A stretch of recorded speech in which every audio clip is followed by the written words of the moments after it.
Hi, my name is Lowell Joseph Gallin, and I'm here with our guest, Michael Saar. Michael, thank you for being our guest on the show. And we are filming our Love Israel with Laura and Lowell interview series on assignment in the Land of Promise for New York's newest TV talk show, The Laura and Lowell Show. So Michael is a tour guide, and we're going to talk about being a tour guide and what that's like. Yeah. Well, I'm doing tour guiding for about 21 years so far. And I'm guiding, strangely, in two languages. One of them is English. In English, I'm guiding many times Jews, which is a subject by itself. German, almost never a Jew. It's always Germans coming from Germany into Israel, and it raises its own problems that you need to deal with, of course.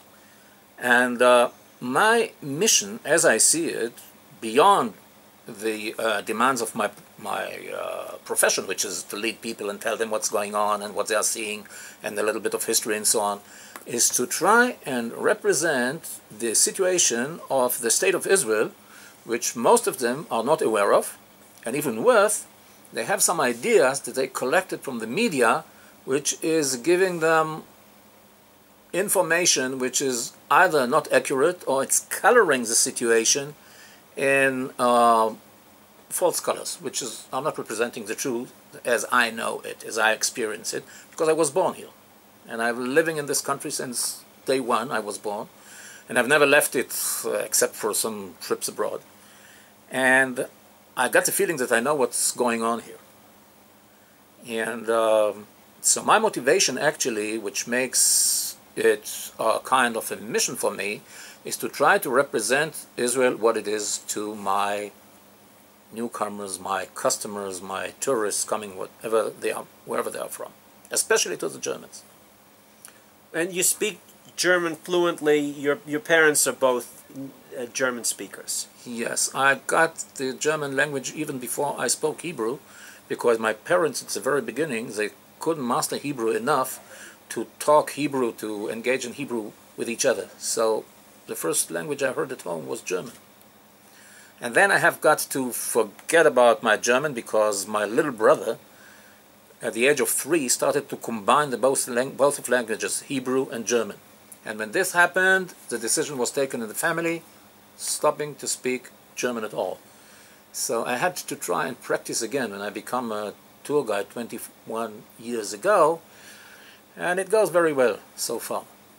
Anyhow, representing Israel the way I see it is not always beneficial for me, because sometimes it brings about some kind of rejection from the people, because they believe that they have some other information, and their information must be correct, and whoever is speaking in another way, telling them another story, they are not willing to accept it.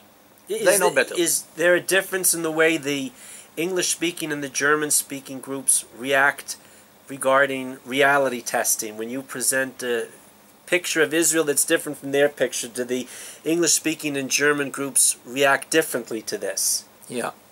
I think that basically I can see on the faces of German tourists many times that they are not agreeing with what I'm saying. Sometimes I can see on the face that they are even rejecting it.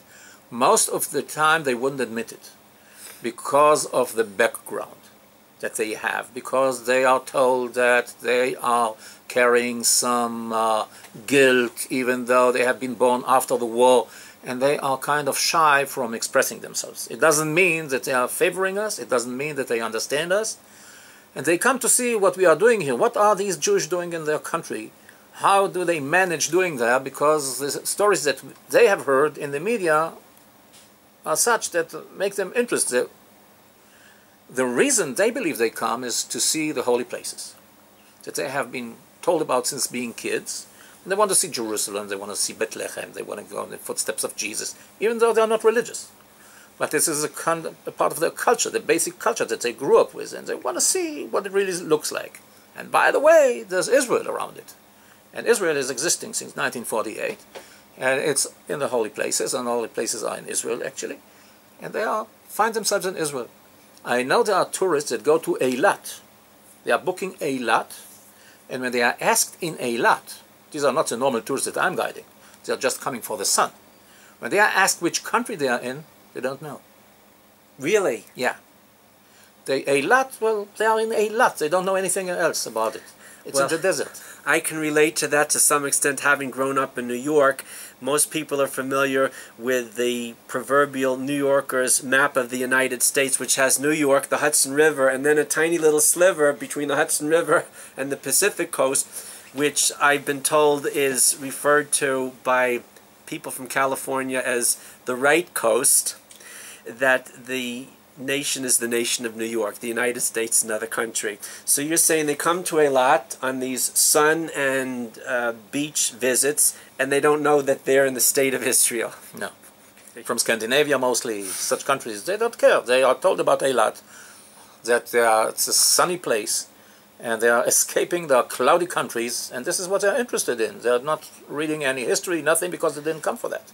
But your tourists who come German-speaking from Germany, Switzerland, Austria, even though they're quote-unquote not religious, whatever that means, they come from a European culture that's saturated with Christianity, whether Protestant for a few hundred years or Catholic. When did Germany be, you're going back 1,200 years of Catholic Christian European culture, so they're coming here to see where Jesus walked and the holy places, even though they're not religious, leaving unspecified what religious means. This reminds me that in some cases, because they are so much unaware of Christianity, which is their basic religion, that I'm becoming, being a Jew, I'm becoming the kind of spiritual leader, because I'm telling them what Jesus has done. They're amazed to hear the stories. They never knew about it, or they don't remember, because they have learned it in kindergarten, grade 1. They have had enough time to forget about it.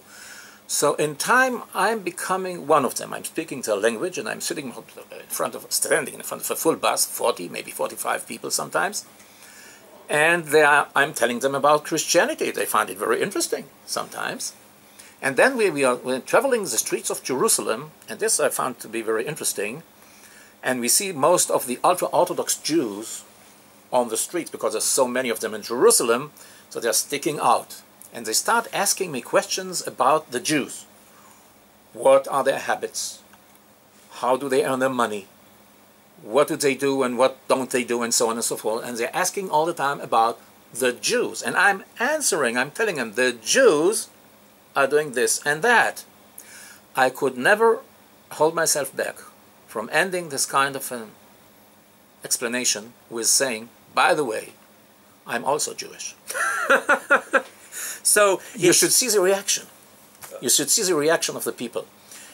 If you're in front of a 45 audience, you never have 90 eyes looking at you. Some would be talking with the neighbors, some would be looking out of the windows. But when I'm saying, by the way, I'm also Jewish, you should see the reaction. Even if one would be asleep at that time, he would wake up and all the eyes would look at me.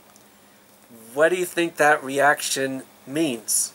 Well, what are the eyes saying? Well, I have a German friend that doesn't agree with me about it, but my feeling was always that the word Jew, for so many people around the world, even today, is a kind of not so very nice thing to say. And my feeling was that if I would have a conversation with you, and I would talk no matter about what, and then I will come up and say to you, by the way, don't forget that I'm an idiot. Would you look at me at that moment? I would look at you, yes. This would be out of place. Yes, I would say. Before they get set up in their mind about the fact that they actually knew that I'm Jewish, but my mentioning it in that moment, the sudden reaction that they have before they follow the situation is, why do they speak ill about himself? So it's a pejorative term, even subconsciously. Yeah, subconsciously. Jew is either a neutral or a negative term. Yeah. Why would you call yourself a Jew? Yeah. Why not call yourself an Israeli or something else? But why the Jude, the Juden? Yeah. Says, okay, still till today. Ich bin Jude selbst. This is say it in German. The reaction is always amazing. to me. Till today, any age?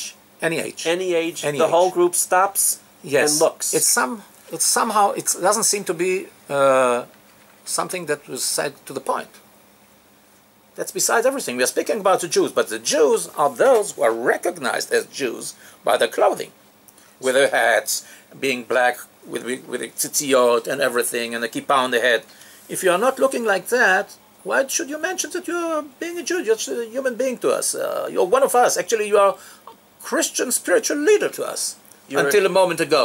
And now you're saying that you're a Jew. What's happening with you? So you're an honorary German until you tell them that really my relatives are the guys and gals in the streimels, the black hats and the kaftans, dressing up like 19th century or 18th century Polish noblemen who our parents or grandparents got to know when they were on the Eastern Front in various ways. And it's a negative association. Yeah. Actually, my grandfather, that I never knew because he died when my mother was 6 years old, I have pictures of him. He looks very much the same.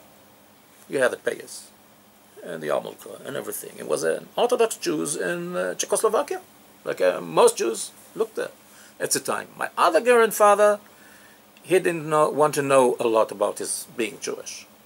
So from my father's side, actually my family, they had in Christmas, they had a Christmas tree at home.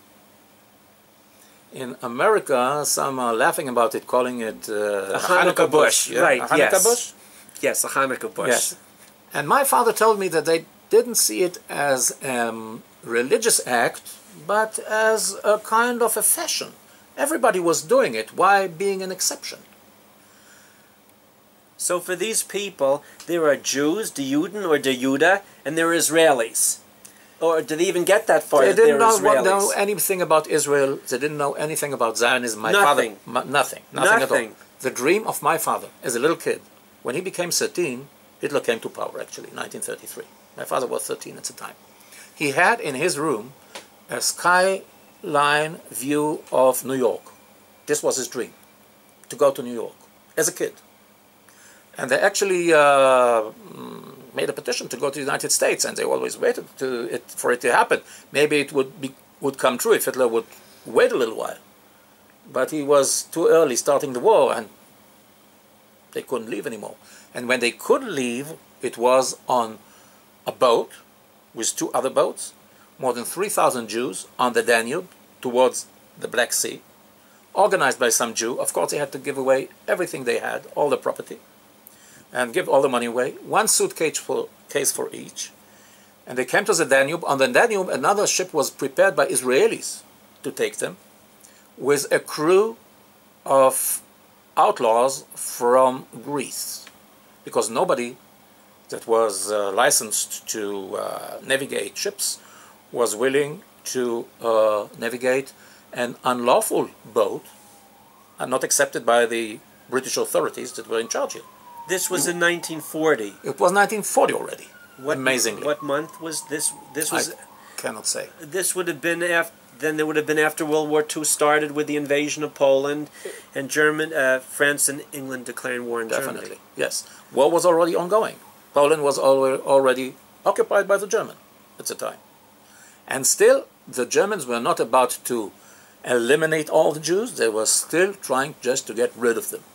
It was a phase in which Hitler believed that if he would go after the Jews the way he did afterwards, this would bring about an international outrage against Germany, which would harm Germany politically.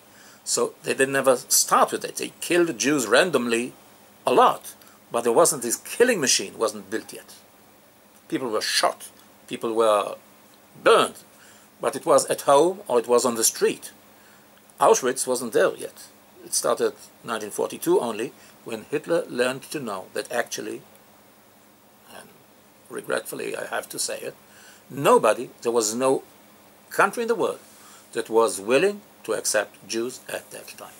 Do your German tourists ask you about, they know you are fluent, you speak German fluently, Yeah. They see that. Do they ask you about your parents or what happened to them, or Yeah. they do ask you? Yes, they do. And then they admire, they say, oh, thank you for being personal, to be willing to speak about it. But I'm functioning as a tour guide. I don't see myself as a leader of anything. I do not want to lead the people anywhere. I'm speaking about religion. I'm speaking about history. I'm trying to deal with facts and not with visions. And I see myself as one item that tourists are engaged with, just like a mountain, just like a fortress, like a church. I am an Israeli. I'm a part of their experience. They could have another tour guide. And they can relate to that until you say, I am a Jew, the punchline, and then 45 bodies with 90 eyes stop and look at you. They get over it. They get over it after a while. But it's a shock. But it's a shock at the very moment, the very first moment. Because they can control the reaction. Before that, you see they're being shocked. But afterwards, of course, they're civilized people, so they go on doing whatever they did. So, Michael, we want to thank you very much for our first interview. And we thank you for watching and listening. Thank you very much.